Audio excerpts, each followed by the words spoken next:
युधामन्युश्च विक्रान्तः उत्तमौजाश्च वीर्यवान् सौभद्रो द्रौपदेयाश्च सर्व एव महारथाः।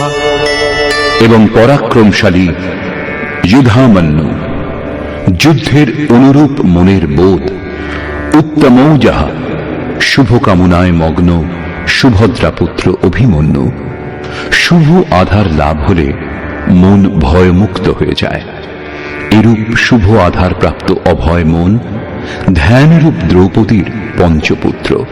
বাৎসল্য, লাবণ্য, সহৃদয়তা, সৌম্যতা, স্থিরতা, এরা সকলেই এক একজন মহারথী।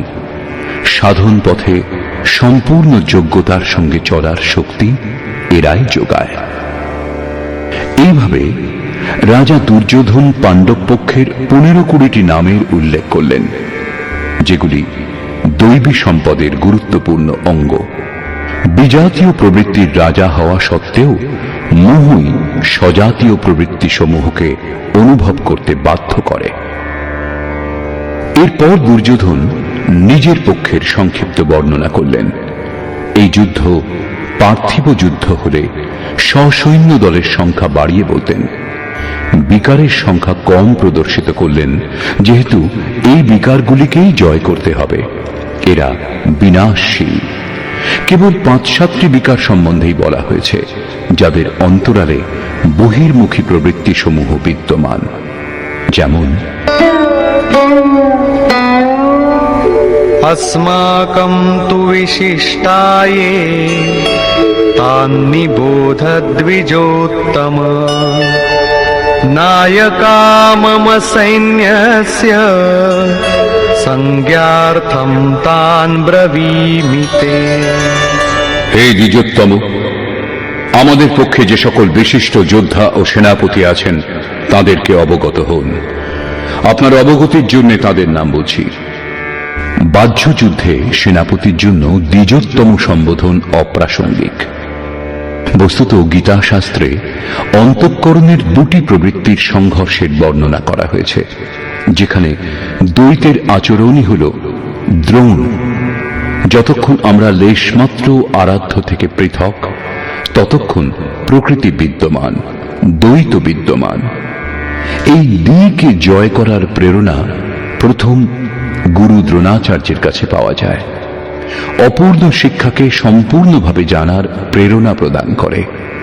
এটা পূজাস্থান নয়, এখানে শৌর্য সূচক সম্বোধন হওয়া উচিত। বিজাতীয় প্রবৃত্তির কে কে নায়ক?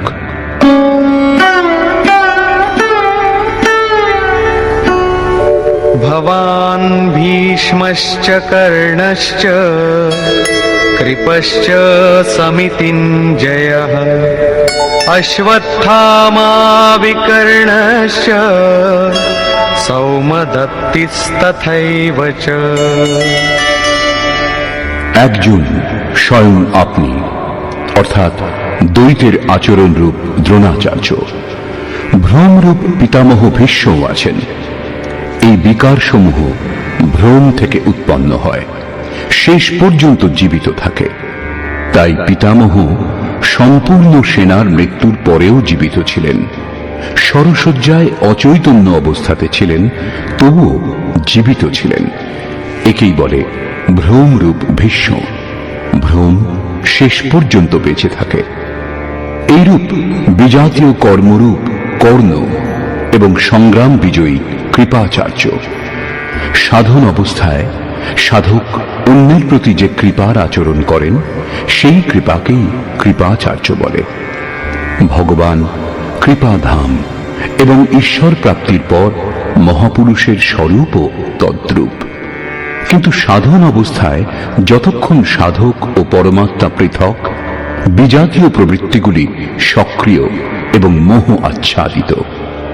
এইরূপ পরিস্থিতিতে সাধক যদি কৃপার আচরণ করেন, তবে তিনি নষ্ট ভ্রষ্ট হয়ে যান। সীতা দয়া করেছিলেন, তার পরিবর্তে তাকে কিছুকাল লঙ্কায় প্রায়শ্চিত্ত করতে হয়েছিল। বিশ্বামিত্র দয়া করেছিলেন, তাই পতিত হয়েছিলেন। যোগসূত্রকার মহর্ষি পতঞ্জলিও এই কথাই বলেছেন, তে সমাধা উপসর্গা ব্যুত্থানে সিদ্ধয়া, অর্থাৎ ব্যুত্থান কালে যোগলব্ধ শক্তি প্রকট হয়। প্রকৃতপক্ষে সেগুলি সিদ্ধাই, কিন্তু কৈবল্য প্রাপ্তির পথে এই সিদ্ধাই তত বড়ই বাধা যতটা কাম, ক্রোধ, লোভ, মোহ প্রভৃতি। গোস্বামী তুলসীদাসেরও সেই একই নির্ণয়। ছোরত গ্রন্থি জানি খগরায়া, বিঘ্ন অনেক করই তব মায়া, ঋদ্ধি সিদ্ধি প্রেরই বহু ভাই, বুদ্ধি লোভ দিখাবহি আই। মায়া অনেক বিঘ্ন সৃষ্টি করে, শক্তি প্রদান করে, এমনকি সিদ্ধে পরিণত করে। এইরূপ সিদ্ধ সাধক যদি পাশ দিয়ে শুধু হেঁটে যান, তাহলে মরণাপন্ন রোগীও বেঁচে ওঠে। সেই রোগী যদিও সুস্থ হয়ে ওঠে, কিন্তু সাধক যদি সেটা নিজের অবদান বলে মনে করেন, তাহলে তিনি নিশ্চয়ই নষ্টভ্রষ্ট হয়ে যাবেন। একজন রোগীর স্থানে হাজার হাজার রোগী তাকে ঘিরে ধরবে এবং ভজন চিন্তনের ক্রম অবরুদ্ধ হয়ে যাবে। পথভ্রান্ত হতে হতে প্রকৃতির বাহুল্য হবে। যদি লক্ষ্য দূরে এবং সাধক কৃপা করেন, তবে কৃপার একার আচরণই সমিতিঞ্জয়, অর্থাৎ সমস্ত সেনাবাহিনীকে জয় করবে। এই কারণে যতক্ষণ সাধক পূর্ণতা লাভ না করছেন, ততক্ষণ এই সব থেকে সাবধান থাকা দরকার। দয়া বিনু সন্ত কসাই, দয়া করি তো আখত আই, অর্থাৎ দয়া না করলে সাধু ব্যক্তি কসাইয়ের সমতুল্য, আর দয়া প্রদর্শন করলেও অধঃপতনের সম্ভাবনা। এইরূপ আসক্তিরূপ অশ্বত্থামা জগতের অর্থাৎ জাগতিক যে কোনো বস্তুর প্রতি আকর্ষণকেই আসক্তি বলে। দ্বৈতের আচরণই দ্রোণাচার্য। এই দ্বৈতই আসক্তির জন্মদাতা। শস্ত্রধারী অবস্থাতে আচার্য দ্রোণকে বধ করা সম্ভব ছিল না, তিনি অজেয় ছিলেন। ভগবান শ্রীকৃষ্ণ বলেছিলেন, কৌরব পক্ষের একটি হাতির নাম অশ্বত্থামা। ভীম সেই হাতিটিকে হত্যা করেছে।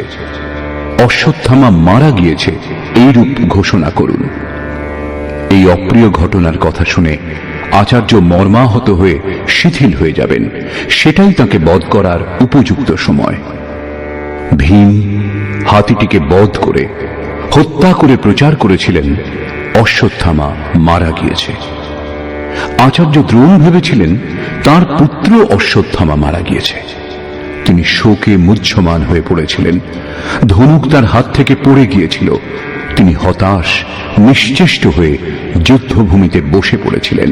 সেই মুহূর্তে তাকে বধ করা হয়েছিল। পুত্রের প্রতি অত্যধিক আসক্তি তার মৃত্যুর কারণ হয়ে দাঁড়িয়েছিল। অশ্বত্থামা দীর্ঘজীবী ছিলেন। নিবৃত্তির শেষ মুহূর্ত পর্যন্ত বাধা দেয়, তাই একে অমর বলা হয়েছে।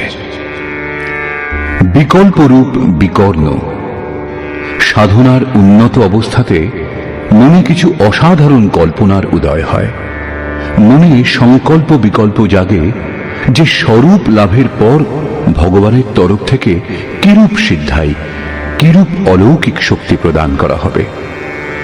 সাধক ঈশ্বর চিন্তনের পরিবর্তে ঈশ্বরের ঐশ্বর্যের চিন্তা করতে শুরু করেন।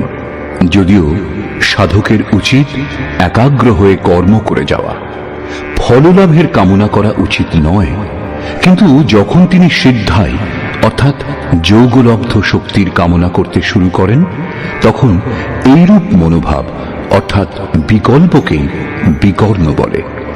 এই কল্পনাগুলি অসাধারণ, কিন্তু সাধনাতে ভয়ঙ্করভাবে বাধা দেয়। ভ্রম উৎপাদক সাহসী হল ভূরিশ্রবা। সাধনা স্তর উন্নত হলে সকলেই সাধকের প্রশংসা করতে শুরু করেন। বলে, ইনি মহাত্মা, ইনি সিদ্ধ পুরুষ, দিব্য গুণের অধিকারী। তার সম্মুখে লোকপালও বিনীত হয়ে যান। এমন ব্যবহার এবং প্রশংসা দ্বারা সাধক আনন্দের আতিশয্যে পথহারা হন। এইরূপ শ্বাসকেই ভূরিশ্রবা বলা হয়।